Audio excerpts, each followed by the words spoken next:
इस टाइम पे आके हम इसमें शामिल कर देंगे फ्राई किए हुए करेले। बिस्मिल्लाहिर्रहमानिर्रहीम। अच्छी तरह मिक्स करेंगे करेलों को। बिस्मिल्लाहिर्रहमानिर्रहीम। तो ये देखिए माशाल्लाह, ये देखिए माशाल्लाह, बहुत ही मज़ेदार टेस्टी बनते हैं। बिस्मिल्लाहिर्रहमानिर्रहीम। अस्सलाम वालेकुम वीवर, मैं हूं शेफ फयाज और आप देख रहे हैं मेरा यूट्यूब चैनल। तो पहले की तरह फिर एक नई रेसिपी लेकर आपकी खिदमत में हाजिर हो गया हूं। आज हम बनाएंगे बहुत ही मज़ेदार टेस्टी करेले गोश्त बनाना सिखाऊंगा। बहुत ही मज़ेदार बनते हैं, बनाना बिल्कुल आसान है, तो आपने रहना मेरे साथ आखिर तक। चलें इसको बनाना शुरू करते हैं। तो बिस्मिल्लाहिर्रहमानिर्रहीम, करेले गोश्त बनाने के लिए यहाँ पर मैंने 5 अदद मीडियम साइज़ के प्याज ले लिए हैं। तो सबसे पहले ना हम प्याज की कटिंग करेंगे। बिस्मिल्लाहिर्रहमानिर्रहीम। इस तरीके हमने इसकी कटिंग करनी प्याज की। ये देखिए इस तरीके। चलें जी, प्याज की कटिंग हो चुकी सारी।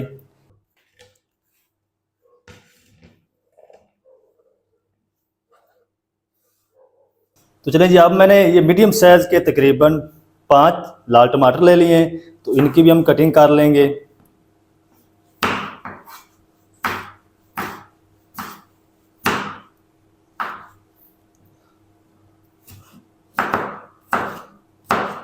इस तरीके हमने इनको चंक्स में कट कर लेना है। तो चलें जी, टमाटर की कटिंग भी हो चुकी है। अच्छा, आप चाहें ना तो इसकी पेस्ट भी बना सकते हैं। इनको हम साइड पे करते हैं, जल्दी से हम अगला काम शुरू करते हैं। तो चलें जी, बिस्मिल्लाहिर्रहमानिर्रहीम। तो गोश्त को गलाने के लिए यहाँ पर मैंने एक कुकर ले लिया। इसमें हम शामिल करेंगे 1 किलो बीफ को मैंने अच्छी तरह वॉश कर लिया है, बून के साथ लिया। अगर आप चाहें तो बोनलेस भी यूज़ कर सकते हैं। तो तकरीबन ना एक हम प्याज शामिल कर देंगे इसी टाइम पे, बाकी हम बाद में यूज़ करेंगे। टमाटर भी शामिल कर देंगे इसी टाइम पे। अब हम इसमें पाउडर मसाले भी शामिल कर देंगे। 1 टीस्पून लाल मिर्च शामिल कर देंगे। 1 टीस्पून कश्मीरी लाल मिर्च पाउडर शामिल करेंगे। ये तीखी नहीं है, ये सिर्फ कलर के लिए है। आधा टीस्पून हल्दी पाउडर शामिल करेंगे। 1 टीस्पून हम इसमें नमक शामिल करेंगे, या अपने टेस्ट के हिसाब से शामिल कर लें। 1 टीस्पून हम इसमें शामिल कर देंगे धनिया पाउडर। 1 टीस्पून हम इसमें शामिल कर देंगे ज़ीरा पाउडर। तो पानी हम ना इसके अंदर शामिल करेंगे 1 कप, क्योंकि टमाटर के अंदर भी पानी है, प्याज का पानी भी है, और गोश्त ने भी अपना पानी छोड़ना है। तो फ्लेम को ऑन कर देंगे और अच्छी तरह ना सारी चीज़ों को मिक्स कर देंगे। चलें, अब हम ना इसको ऊपर से कवर लगा देंगे।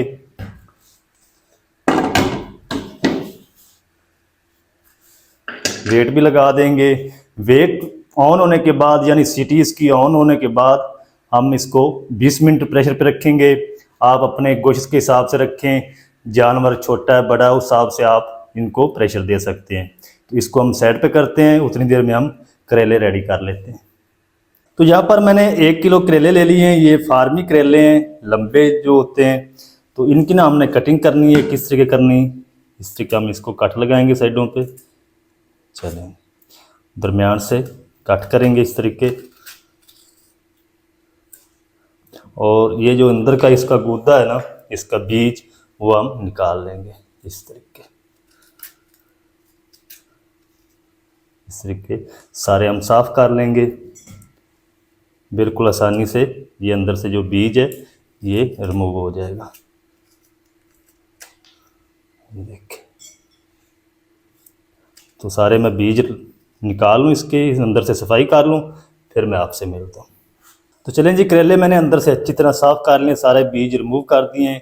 तो अब हम ना इसकी कटिंग करेंगे। किस तरीके करनी है वो भी आपके साथ शेयर करता हूँ। 2 पीस लेंगे इस तरीके, और इस तरीके ना हम इनको कट कर लेंगे। ज़्यादा आपने इनको मोटा नहीं रखना, इस तरीके हम पतले पतले कट कर लेंगे।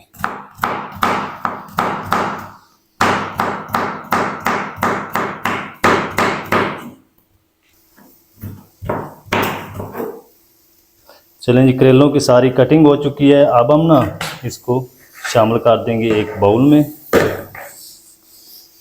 और इसको नमक लगाएंगे। तो 2 चम्मच ना हम खाने के बाहर के शामिल कर देंगे नमक, और इसको ना हाथों से हम इस तरीके मस लेंगे अच्छी तरह 2 से 3 मिनट तक।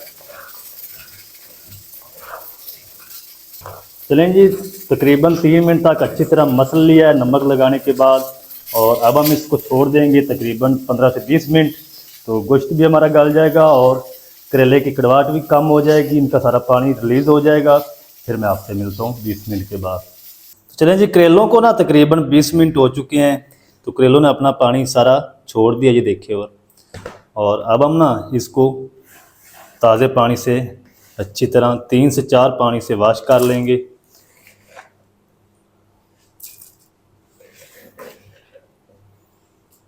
ये देखिए कितना पानी करेलों ने अपना छोड़ दिया है। चलो अच्छी तरह इनको इसी तरह मसलते हुए 3-4 पानी से मैं अच्छी तरह वॉश कर लूँ, फिर आपको दिखाता हूँ। तो चलें जी, करेलों को ना मैंने 3-4 पानी से अच्छी तरह वॉश कर लिया है, और अब हम ना इस तरीके हाथों से प्रेस करेंगे और इनका सारा पानी निकाल देंगे। इस तरीके करेलों को आपने बिल्कुल खुश्क करना है, इस तरीके प्लेट में रखते जाएंगे। इस तरीके सारा पानी इसी तरह मैं निकाल लूँ करेलों का, फिर हम इनको फ्राई करेंगे। उधर हमारा जो गोश्त है वो भी गल चुका है, फ्लेम को मैंने ऑफ कर दिया है। करेलों का सारा पानी मैंने निकाल दिया है, खुश्क कर लें अच्छी तरह। अब हम ना चलते हैं चूल्हे की तरफ और करेलों को जल्दी से फ्राई कर लेते हैं। तो अब हम कुकर को खोल के चेक करते हैं। बिस्मिल्लाहिर्रहमानिर्रहीम। तो माशाल्लाह जी, जितना हमने गोश्त को गलाना था गोश्त हमारा गल चुका है। ये देखिए, ज़्यादा आपने गोश्त को नहीं गलाना, क्योंकि हमने इनकी अभी बुनाई भी करनी है। तो बुनाई हम बाद में करेंगे। इसको हम रखते हैं दूसरे चूल्हे पे और करेलों को जल्दी से फ्राई कर लेते हैं। तो फ्राई पैन में हम शामिल करेंगे तकरीबन आधा कप कुकिंग ऑयल। अच्छा, ऑयल आपको ज़्यादा लगे ना तो आप बाद में निकाल भी सकते हैं। अगर थोड़ा शामिल करेंगे तो करेले आपके अच्छी तरह फ्राई नहीं होंगे, फिर वो मज़ेदार नहीं बनेंगे। फ्लेम को ऑन कर देंगे, ऑयल को अच्छी तरह गर्म कर लेंगे, फिर हम करेलों को शामिल करेंगे। तो चलें जी, ऑयल हमारा अच्छी तरह गर्म हो चुका है, तो इसमें हम शामिल कर देंगे करेले। बिस्मिल्लाहिर्रहमानिर्रहीम। तो करेलों को ना आपने 6 से 7 मिनट तक अच्छी तरह हाई फ्लेम पे फ्राई करना है। इसका कलर ज़्यादा आपने चेंज नहीं करना, ना ज़्यादा आपने इनको ओवर फ्राई करना है। इसके पापड़ नहीं बनाने, इसको हमने जूसी रखना है। तो हाई फ्लेम करके अच्छी तरह इनको फ्राई कर लूँ, फिर मैं आपसे मिलता हूँ। करेलों को 7 से 8 मिनट तक अच्छी तरह फ्राई कर लिया। करेले हमारे अच्छी तरह रेडी हो चुके हैं, ये देखिए। ज़्यादा आपने इनको कड़क नहीं करना। और अब हम क्या करेंगे, करेले जल्दी से निकाल लेते हैं और चलते हैं गोश्त की तरफ। गोश्त की हम भुनाई करते हैं। करेले मैं सारे निकाल के प्लेट में रख दूंगा।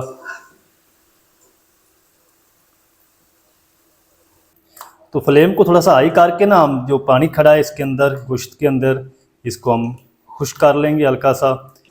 गोश्त को तकरीबन 3 से 4 मिनट तक पका लिया हाई फ्लेम करके, और जो पानी था ना वो तकरीबन खुश्क हो चुका है। तो इस टाइम पे आके हम इसमें शामिल कर देंगे कुकिंग ऑयल। वही ऑयल है जिसके अंदर मैंने करेलों को फ्राई किया है, क्योंकि हमने अभी इनकी भुनाई करनी है गोश्त की। तो इसी के साथ ही हम शामिल कर देंगे 1 टेबल स्पून लहसुन अदरक की पेस्ट, और हाई फ्लेम करके हम इसकी भुनाई करेंगे तकरीबन कुछ 4 से 5 मिनट तक। अच्छी तरह भुनाई कर लूँ गोश्त की मैं, फिर मैं आपसे मिलता हूँ। कुकिंग ऑयल और लहसुन अदरक की पेस्ट शामिल करने के बाद 4 से 5 मिनट अच्छी तरह भुनाई कर ली है, और इस टाइम पे आके हम इसमें शामिल कर देंगे 3 से 4 टेबल स्पून दही। दही खट्टी नहीं होनी चाहिए, और दही का पानी खुश्क होने तक हम इसकी फिर से भुनाई करेंगे। अच्छा, दही की जगह आप लेमन का जूस भी शामिल कर सकते हैं, उससे भी करेलों की जो कड़वाहट है वो कम हो जाती है। तो दही या इमली का पानी या लेमन जूस, तीनों में से कोई चीज़ भी अगर आपके पास अवेलेबल है तो आप ज़रूर शामिल करें। इससे कड़वाहट बिल्कुल ख़त्म हो जाती है करेलों की। तो दही का पानी खुश्क होने तक मैं फिर से भुनाई कर लूँ गोश्त की, फिर मैं आपसे मिलता हूँ। दही का जो पानी है वो अच्छी तरह खुश्क हो चुका है, कुकिंग ऑयल हो हमारा फिर से सेपरेट हो चुका है। अच्छा, ये जो हाई फ्लेम है ना, ये घर वाले जो चूल्हे होते हैं ना, इसका इतना ही हाई फ्लेम होता है, वो मैंने फुल किया हुआ है। तो अगर आप दूसरे होटलों वाले चूल्हे पे बना रहे हैं तो उसका आपने मीडियम टू हाई रखना है। और इस टाइम पे आके हम इसमें शामिल कर देंगे बाकी प्याज। बिस्मिल्लाहिर्रहमानिर्रहीम। तो इस प्याज को ना आपने सॉफ्ट करना, नरम करना है। इसको आपने ग्रेवी में चेंज नहीं करना, क्योंकि करेले के अंदर प्याज जो खड़ा खड़ा होता है ना, वो अच्छा लगता है। अच्छी तरह मिक्स कर देंगे और इसी के साथ ही हम शामिल कर देंगे 3 से 4 हरी मिर्च लंबाई में बारीक कटी हुई। चलें, अच्छी तरह मिक्स करेंगे।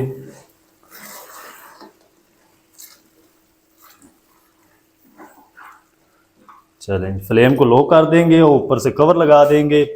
5 मिनट तक कवर करके हल्की आंच पे पकाएंगे ताकि जो प्याज हमारे अच्छी तरह सॉफ्ट हो जाए। 5 मिनट के बाद मिलते हैं। प्याज शामिल करने के बाद 5 मिनट तक हल्की आंच पे कवर करके पका लिया है। बिस्मिल्लाहिर्रहमानिर्रहीम। कवर को हटा देंगे। अच्छा, इसके अंदर ना पानी नहीं रहना चाहिए, ना प्याज का, ना गोश्त का, ना दही का। अगर पानी होगा तो आपके करेले कड़वे बनेंगे। प्याज हमारे अच्छी तरह सॉफ्ट हो चुके हैं, तो इस टाइम पे आके हम इसमें शामिल कर देंगे फ्राई किए हुए करेले। बिस्मिल्लाहिर्रहमानिर्रहीम। चलें, अच्छी तरह मिक्स करेंगे करेलों को। तो आप इस रेसिपी को ज़रूर ट्राई करें। ख़ासकर ये रेसिपी शुगर वाले मरीज़ों के लिए बहुत ही मुफीद है, बेस्ट है। चलें, अच्छी तरह मिक्स कर दिया है। अब हम इसको फिर से कवर लगा देंगे। कवर करके 5 मिनट तक और पकाएंगे ताकि जो करेले के अंदर कसर है वो भी निकल जाए। 5 मिनट के बाद मिलते हैं। करेले शामिल करने के बाद 5 मिनट तक कवर करके पका लिया। अब हम कवर को हटा देंगे। बिस्मिल्लाह। करेले हमारे अच्छी तरह गल चुके हैं और करेले गोश्त हमारे रेडी हैं माशाल्लाह। और इस टाइम पे आके हम इसमें शामिल कर देंगे आधा टीस्पून गरम मसाला पाउडर। ये होममेड है। अच्छी तरह मिक्स करेंगे।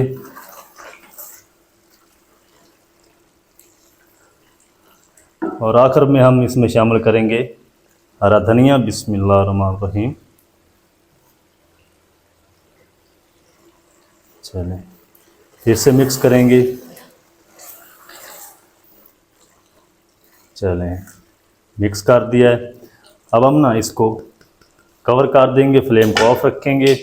2 से 3 मिनट तक इसी तरह ऑफ फ्लेम पे रहने देंगे। फिर मैं आपको दिखाता हूँ डिश आउट करके इसकी फाइनल लुक। आप मेरे साथ रहें। चलें जी, बिस्मिल्लाहिर्रहमानिर्रहीम। मज़ेदार, टेस्टी, बग़ैर कड़वाहट के करेले गोश्त हमारे मज़ेदार बनकर रेडी हो चुके हैं माशाल्लाह। ये देखिए, बहुत ही ज़बरदस्त बने माशाल्लाह। तो जल्दी से हम इसको प्यारी सी प्लेट में करते हैं डिश आउट। आपको दिखाता हूँ इसकी फाइनल। आपने मेरे साथ रहना है। चलें जी, बिस्मिल्लाहिर्रहमानिर्रहीम। तो ये देखिए माशाल्लाह कितने ज़बरदस्त करेले गोश्त बने माशाल्लाह हमारे। ये देखिए माशाल्लाह। तो चलिए जी, माशाल्लाह जी, ये थी हमारी आज की रेसिपी करेले गोश्त की। बहुत ही मज़ेदार, टेस्टी बनकर रेडी हुए माशाल्लाह। तो आप भी ज़रूर ट्राई करें, बहुत ही मज़े के बनते हैं, बनाना बिल्कुल आसान है। तो वीडियो अच्छी लगे वीडियो को लाइक ज़रूर करना है। चैनल पर नए हैं तो चैनल को भी सब्सक्राइब करके बेल आइकन को ऑल पर प्रेस कर दें ताकि इस तरह की हर नई आने वाली वीडियो आप तक पहुंच सके। मिलते हैं एक नई वीडियो के साथ। तब तक के लिए शेफ फयाज को दीजिए इजाज़त। दुआ में याद रखें। अल्लाह हाफिज़।